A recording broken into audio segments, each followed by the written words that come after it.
2 jours après le coup d'État, le général Tiani, nouvel homme fort du Niger, prend la parole à la télévision nationale.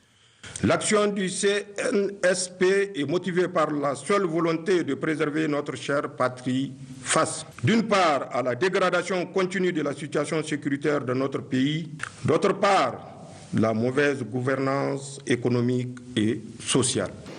Dans les mois qui suivent, le régime rompt avec la France et les États-Unis pour se tourner vers la Russie. Mais la situation sécuritaire reste précaire. La région de Tillabéri, dans l'ouest, subit des attaques djihadistes régulières. L'aéroport de la capitale Niamey a quant à lui été ciblé en janvier par le groupe État islamique au Sahel et en juin par le JNIM, lié à Al-Qaïda.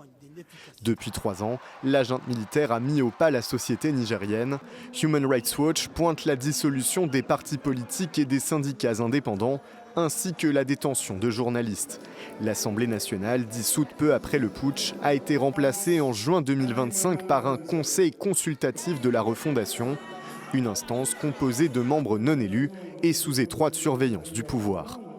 Je vous demande d'inscrire résolument vos actions en droite ligne des seuls intérêts supérieurs de notre pays.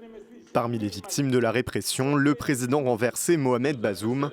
Depuis le coup d'État, l'ancien dirigeant est détenu avec son épouse dans une aile du palais présidentiel. Ses avocats dénoncent un enfermement sans fondement juridique et réclament sa libération immédiate. Isolé après le putsch, le Niger a su faire son retour sur la scène régionale.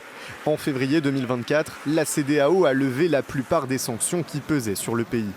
Portée notamment par le secteur pétrolier, l'économie nigérienne bénéficie d'un taux de croissance solide, environ 7% en 2025.